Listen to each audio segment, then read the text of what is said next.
two batteries of 7 volt and 13 volt and internal resistances 1 ohm and 2 ohm respectively are connected in parallel with a third resistance of 12 ohm. Find the current through each branch of the circuit and the potential difference across 12 ohm resistance. Okay. तो सबसे पहले ऐसे type के questions में आपको circuit बनाना पड़ेगा क्योंकि दिया नहीं है। क्या बोला है, दो बैटरी है 7 वोल्ट और 13 वोल्ट। एक 7 वोल्ट का जो बैटरी है उसका इंटरनल रेजिस्टेंस है 1 ओहम और जो 13 वोल्ट का है उसका है 2 ओहम और ये दोनों कैसे कनेक्टेड है, पैरेलल में। इनको किसके साथ पैरेलल में, 12 ओहम के साथ पैरेलल में। और आपको पूछा what is the current in each branch and the potential difference. तो पहले सर्किट ड्रॉ करना सीख लो। ये हो गया, दो बैटरीज थे ना, दो सेल्स, दो बैटरीज। तो पहले तो ये दोनों पैरेलल में है एक दूसरे के साथ और एक 12 ओम के रेजिस्टेंस के साथ। तो अगर मैं यहाँ पे एक बैटरी दिखाता हूँ उसका इंटरनल रेजिस्टेंस, यहाँ पे एक बैटरी दिखाता हूँ उसका इंटरनल रेजिस्टेंस, तो ये हो गया आपके पास एक बैटरी सेल या बैटरी जो भी बोलो उसको। यहाँ पे हो गया एक। अगर ऊपर का जो सेल है उसको मैं E1 EMF बोल रहा हूँ तो इसका इंटरनल रेजिस्टेंस हो गया स्मॉल r1 और ये है E2 तो इसका हो गया स्मॉल r2। और मैंने कल ही बताया था इंटरनल रेजिस्टेंस दिखाने के लिए हम लोग सेल और रेजिस्टेंस को साथ में दिखाते हैं, सेल और रेजिस्टेंस को साथ में दिखाते हैं, बराबर। अब एक प्रॉब्लम क्या है ना, जो तीसरा रेजिस्टेंस है 12 ओम, वो इन दोनों को क्या है, पैरेलल। अब कुछ केसेस में ना इतना कंफ्यूजन रहता है, समझ में नहीं आता है, पैरेलल फिर यहाँ लगाऊं कि यहाँ पे लगा के दिखाऊं, ऐसा बताओ। तो यहाँ दिखाओगे कि बीच में दिखाओगे, एक ही बात है।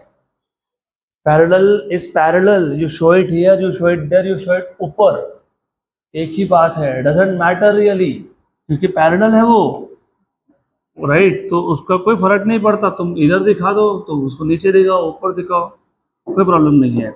यहाँ पे एक रेजिस्टेंस है, इसको कैपिटल R बोल देता हूँ मैं, ये बन गया सर्किट। अब एक काम और करते हैं, ABCDE एंड F नाम दे दिया। अब तुमको समझ में आएगा कि गिवन पैरामीटर में क्या क्या दिया हुआ है। एक तो E1 की वैल्यू है कितनी है, 7 वोल्ट, एक R1 की वैल्यू कितनी है, 1 ओहम, एक E2 की वैल्यू है कितनी है 13 वोल्ट, और एक R2 की वैल्यू कितनी है 2 ओहम, और एक कैपिटल R की वैल्यू है 12 ओहम। ये सब दिया हुआ है तुमको। और फाइंड करने के लिए क्या बोला है, find what find, number 1 find the current through each branch. अब यहाँ पे ब्रांचेस है तुम्हारे पास A to F, B to E और C to D। अब देखो करंट E1 से आया I1 और E2 से आया I2, ये जंक्शन पे दोनों कंबाइन होके बन गए I1 प्लस I2 जो R से गए। फिर वो E पे आए, I1 जहाँ से आया था I1 वहाँ गया और I2 जहाँ से आया था I2 वहाँ गया। Current through each branch, what is current through the upper branch, I1। What is current through lower branch, I2। What is the current through mid branch, I1 plus I2। मतलब तुमको find सिर्फ करना है I1 I2, done. दोनों को add कर लोगे तो तुमको तीसरी ब्रांच का करंट मिल ही जाएगा, तो अब आखिरी में लिख देंगे। तो चलो लिखना है तो यहीं लिख देते, कोई बात नहीं, I1 प्लस I2। और क्या फाइंड करना है, पोटेंशियल डिफरेंस। कहाँ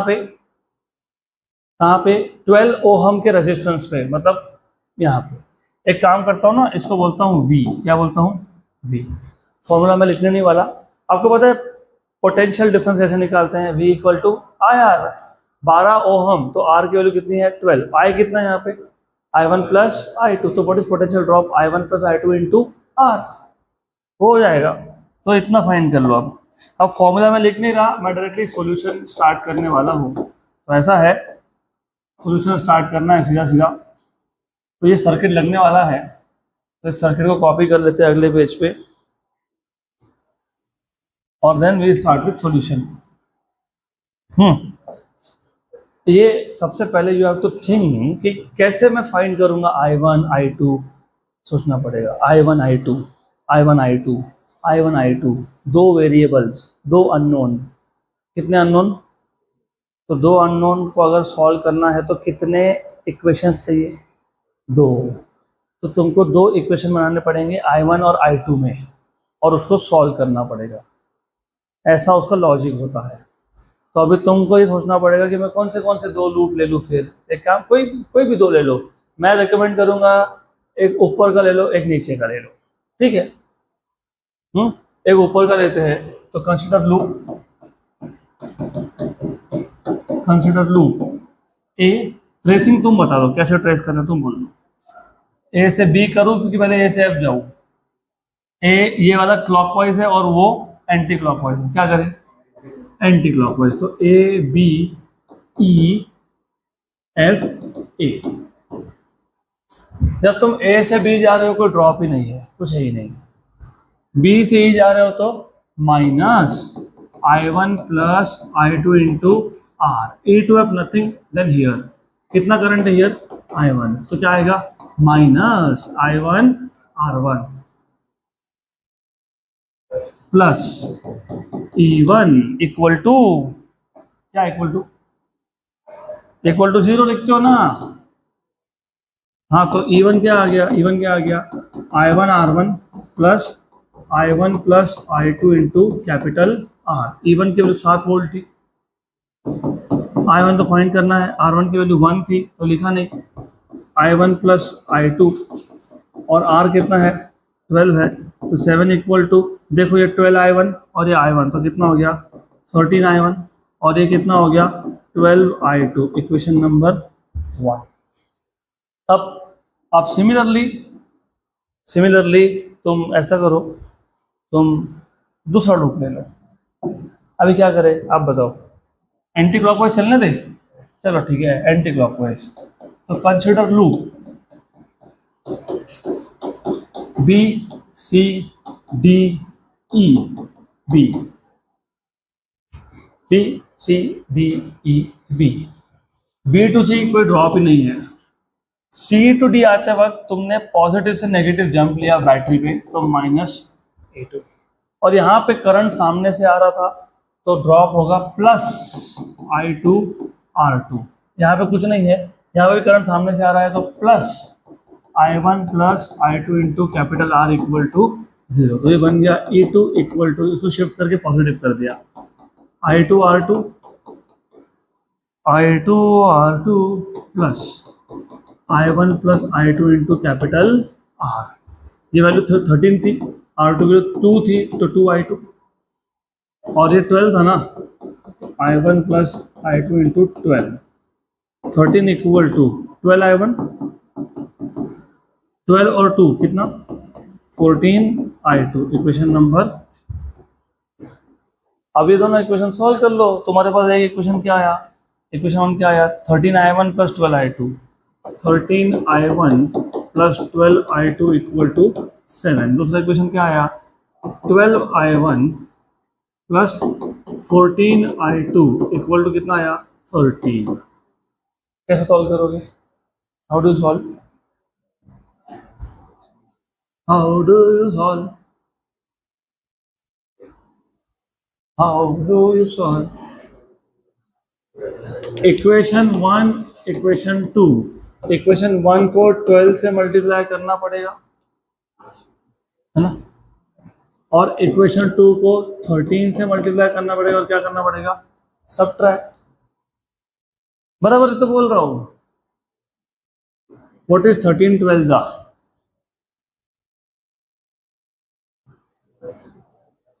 अरे बाप रे, 12 12 जा 144, तो 12 13 जा प्लस 12 कर लो ना, 156।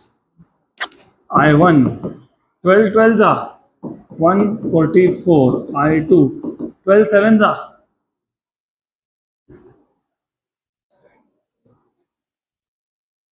अरे 84। उसके बाद सेकंड इक्वेशन 13 से मल्टीप्लाई किया 156, 13 इंटू 14, 13 13 169, तो 13 14 169 में 13 ऐड करो 182, कितना 182, 13 into 13 169, minus minus minus, cancel cancel, 182 और 144 डिफरेंस कितना है 38। अरे 150 और 182 में डिफरेंस है 32 का, ये 150 से 6 और कम था, तो 32 और 6 38। अब देखो ना, थोड़ा ध्यान दो, 100 के ऊपर 69 है, 100 के नीचे 16 है, तो 69 और 16 85 कितना, तो -85 बराबर, माइनस माइनस गया, तो I2 कितना आ गया 85/38। हम लोग जो वेरीफाई तो करेंगे हम टेक्स्ट बुक से, क्योंकि कभी कभी हमारी भी गलती हो सकती है, कभी कभी क्वेश्चन ही गलत हो सकता है, होता है, तो वेरीफाई तो करने वाले हैं, उसकी चिंता नहीं है। पहले करंट I2 आया 85/38 है ना, 85/38 आया 2.237। उनकी मेथड अलग होगी थोड़ी सी, 2.237 मेथड अलग, मतलब उन्होंने लूप कोई और लिया होगा। डन, ये हो गया। अभी I1 कैसे फाइंड करोगे, I2 मिल गया था, तो इक्वेशन 1 और 2 दोनों में से किसी में भी सब्स्टिट्यूट कर दो, तो कर लो सब्स्टिट्यूट, तो put value of I2 in any one of the equation, चलो इक्वेशन 1 में डाल देते हैं, तो 13I1 प्लस 12I2 कितना था 85/38 इक्वल टू 7, 6 जा 19 जा, व्हाट इज 19 5 जा 19 5 जा, अरे बाप रे 19 5 जा,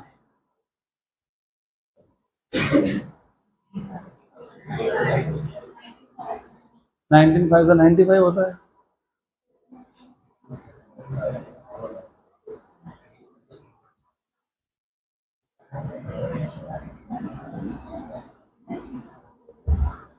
अरे तो मुझे पता है, तो हाँ बोलो, नहीं तो नहीं बोलो, 95 होता है, तो फैक्टर्स नहीं हो रहे हैं इसके, तो अब इसको से सॉल्व करना पड़ेगा आपको।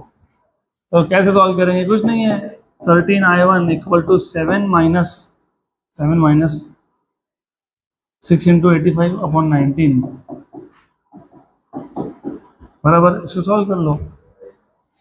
ये तो नेगेटिव आने वाला है आपका, दिस इज नेगेटिव, तो इसको सॉल्व करके आपको I1 की वैल्यू मिल जाएगी।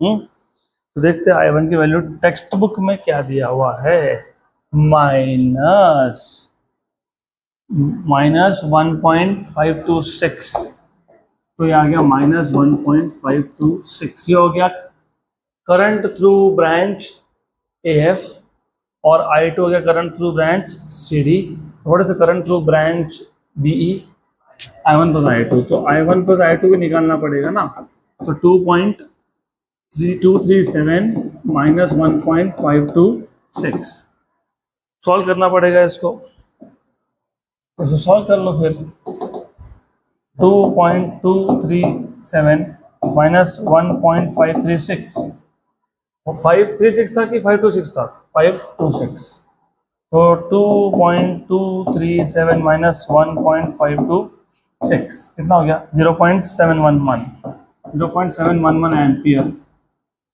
अभी आपको पोटेंशियल ड्रॉप फाइंड करना बाकी है, I1 plus I2 into R, तो 0.711 इंटू R की वैल्यू कितनी है 12, तो लगभग कितना 12 से आने तुमने बताया था 84, तो 8.4 के आसपास आएगा, इंटू 12 8.52 वोल्ट, तो 8.52 532 जो भी था आंसर वो 532 वोल्ट, तो 8.532 वोल्ट हो गया, क्वेश्चन खत्म।